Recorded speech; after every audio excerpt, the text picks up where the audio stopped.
Good morning. Hello. It's Michael Whitley. I'm Director of Development with the St. Louis Community Foundation, and it's an exciting time of year because it's Give STL. And so we are blessed to have one of our nonprofits here with us today, and I'm honored to have this special guest for Dogs for Our Brave. And with that, we will jump into some great questions so we can learn more about the great work that Dogs for Our Brave is doing. So we have Bryan Pieschel, the Executive Director of Dogs for Our Brave. And Bryan, as the leader of this great organization, I want to know how you fell into this job and what inspired you to take this role. Whew, that's a big question. We can cover a lot of ground with that one. Simply put, I'm a veteran myself. I served active duty Army from 2004 to 2009 as a medic. Thank you for your service, by the way.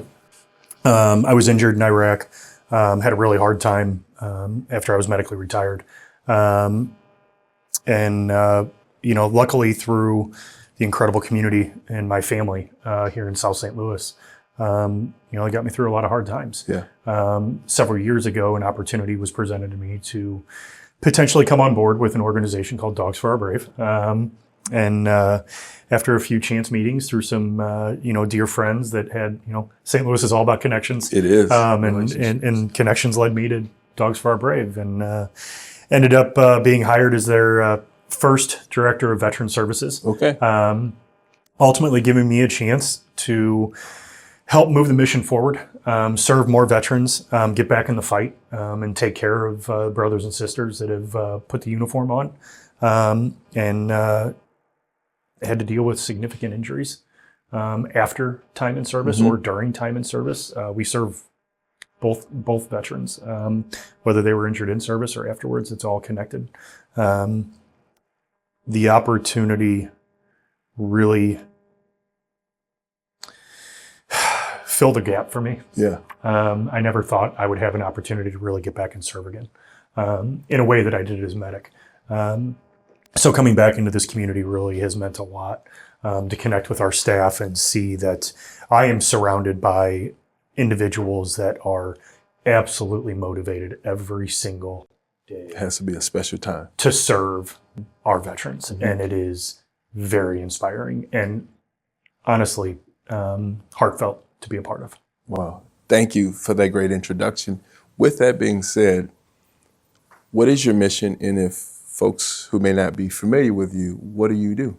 So Dogs for Our Brave is a nationwide 501c3. So we're based here in St. Louis, but we serve veterans across the nation. We provide professionally trained service dogs to wounded veterans, whether it happens in service or out of service, focused on mobility-based veterans. Yeah. But we do all of that at no cost to the veteran ever. That's amazing. That is what makes us different. Our veterans literally never pay a dime to be a part of our organization, to receive one of our dogs, the aftercare for one of our dogs. We cover everything. Travel for the veteran, cost for the dog, cost for veterinary care, food, training, you name it. They don't pay anything. Nothing. They pay nothing. That's unheard of. But that's why funds are needed and impact is made based on what you just shared. They don't pay anything, but there's a cost associated with that. So give me a little bit more, meat and potatoes, if you will, about the services that you provide. It's roughly like 98.5% of service dog organizations in the country that serve veterans are focused on PTS. Absolutely needed. The 22 a day is unfortunately very, very real. Yeah. It's probably much higher than 22 a day when you really dive into the numbers. So while our dogs also provide PTS services, what they critically provide is the mobility-based services. So the veterans that we serve suffer from significant mobility issues. So whether they're amputees, double amputees, paralyzation, we have veterans with MS that are wheelchair bound. So what our dogs are capable of doing is significant. It takes almost 24 months to train one of our dogs, because you're talking about day in, day out tasks that our dogs provide a service that ultimately our goal is to give our veterans their freedom back and give them that sense of independence and give them that sense of confidence more importantly, give them that sense of purpose. Purpose, right? yeah. And let them realize that somebody else out there is here to help, right? And by us being able to provide this incredible gift of love, which is the dog, right? They're amazing, but ultimately it's allowing us to serve this veteran and help them understand that, look, people are out here that want to help. We want to help move your life forward. We're here to support you, but we're also here to challenge you. So that takes a lot of time for that training. Again, 24 months to train one of our dogs. But then on top of that, we've got to make sure that the veteran's prepared for this as well. So there's a lot of training that goes on in preparation for the veteran as well. That is amazing. 24 months. You're vested. The dogs are trained well. You're challenging the veterans. So it's a partnership, it sounds like. And I love the word you said, purpose. In the vein of your mission, what's some of your taglines that you're known for with the mission that you have? Save 2 lives at once. The beauty of our mission is the majority of the dogs that we use are rescue dogs. So we're saving a dog, we're saving a veteran, we're saving 2 lives at once. That is the focus. That's amazing.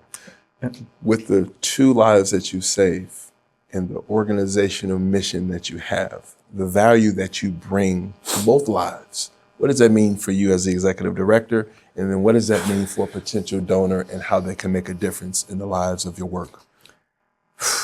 I know that's a heavy question. I know, but I'm feeling it today, Bryan. It is. That's a heavy question.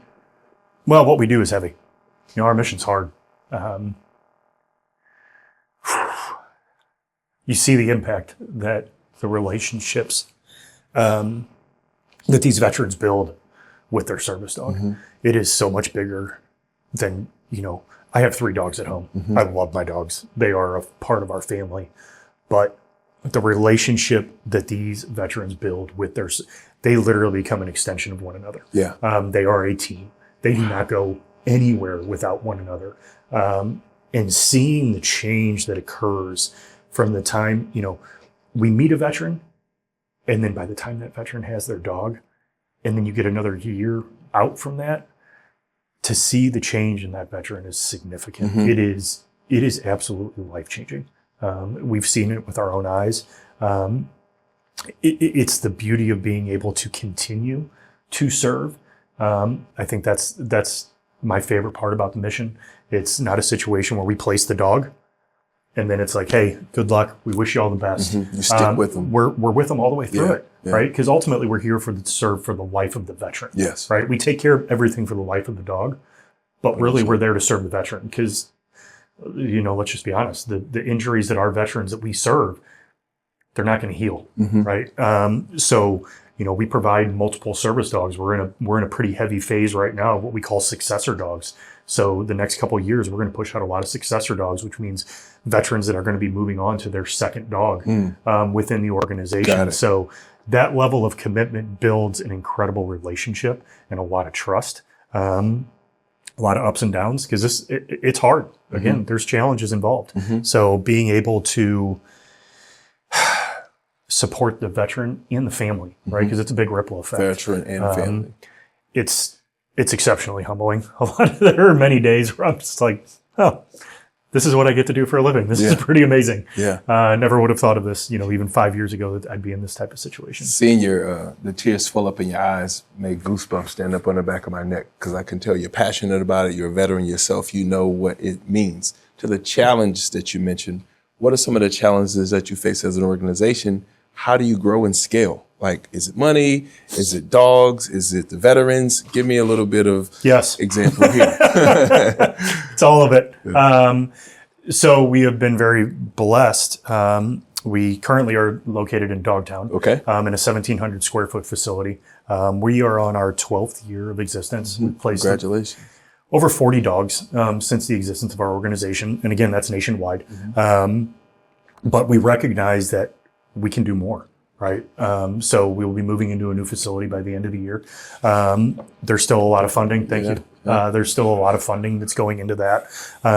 But, going from a 1,700 square foot facility in Dogtown, which people are like, you can't leave Dogtown, your dog's for our brave. It's like, well, we appreciate that, but expand. We got to get bigger because we need to serve more veterans because the need is real. I think most people that are well-versed in the veteran in this country recognize the challenges that exist within the veteran community. They are significant. So being able to move into a new facility in Crestwood of 17,000 square feet with an acre of property. That's amazing. It is incredible. Congratulations. It's going to triple the amount of dogs that we can train in our facility, which means we can serve more veterans. Yeah. But that comes at a cost, right? So there's a lot of financial responsibilities involved. We'll just put it, for the potential donors out there, each dog that we place with a veteran, it's going to be somewhere between $75,000 and $125,000 by the time it's all said and done, by the time that dog ends its time in service with that veteran. Wow. Right now we have 17 of those veteran service dog teams out in the field. We're only going to continue to grow that number. Every time we put a dog out, that's higher costs, right? On top of that, we put all the time and energy into training these dogs, moving into the new facility, making sure we have the appropriate staff, especially on the training side of things, to have the trainers in the facility to make sure that we can meet the needs of what we're trying to accomplish. So it is significant, both from the financial situation, from the dogs, from the veteran aspect, and then obviously that bleeds out into the donor community as well. Thank you for giving color to that, because sometimes we have a need, we try to partner, and then when you do both, you partner well and you get the resources that you need to expand and grow, you can scale, you can make greater impact, right? So what does Give STL Day mean to you and your organization? May 7th is coming up on us, and what does Give STL Day look like for you guys? The goal is $5,000. On that specific day. And the financial aspect is important, but really it's a great opportunity to continue to spread the awareness of the organization and what our mission is throughout the St. Louis area. When I started a little under, coming up on 3 years ago, and I'm a South St. Louis guy. I grew up in Afton and went to, St. Louis High School. So you know St. Louis well. You know St. Louis. I know St. Louis very well. And I knew when I started at Dogs for Our Brave, nobody knew who we were. Like, okay, well, we got to fix that. Yeah. People need to know who we are, because our mission is big. Kept secret. Yeah, our mission is big. It's challenging, and the beautiful part of being in St. Louis is we know how giving and philanthropic this city is. Yes, very much. We are extremely caring. We're in the heart of the Midwest. We live those values, and Give STL Day is a perfect example of that. The amount of organizations that are out there that will receive funds on Give STL Day is amazing, because it only speaks to the generosity of the community that want to get involved and help move all of these missions forward. And we're just blessed to be a part of it. So again, the furthering of the mission is absolutely critical. We're so thankful for it. Within Give STL Day, within a potential donor, you just described and gave color to what a significant gift could mean for you, $5,000 or more. If you could wave a wand and said, if I had X number of dollars that would help me scale, what's your moon goal? Beyond Give STL Day, what is like an ideal space that you, as $2.5 million. Okay. You got to go big. Yep. You got to go big. Yeah. I mean, that's again, we're moving, we're still trying to cover costs for the renovations of the new facility. We were very blessed to receive a generous donation that actually purchased the building for us, and that was $1.8 million. Yeah. So without that, we wouldn't even be having this conversation about moving into a new facility. But on top of that, the renovations that are going to occur, because the dogs live in our facility, we train them at our facility. So their welfare is absolutely of the utmost importance. So making sure that this facility and the way that we build it out and their neighborhoods, the dogs are going to live really well. Yeah. But the multi-purpose area that's going to be included, and if you go to our website, dfob.org, we have great renderings of all the new facility and what it's going to look like and what it entails. Again, the dogs that we're training, they're not just service dogs. They're a medical resource for the veterans that we serve. So ensuring that we train them in the highest of standards is absolutely crucial. And what our team has done in our current facility, I mean, we have maximized every square inch of that building. You're busting at the seams. Yes.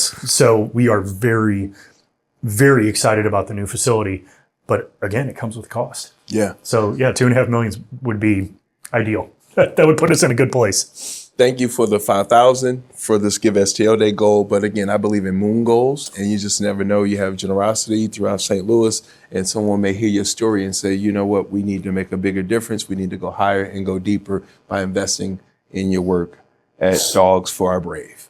Thank you, Bryan. I appreciate your time. It's been a pleasure interviewing you. Appreciate it. All right.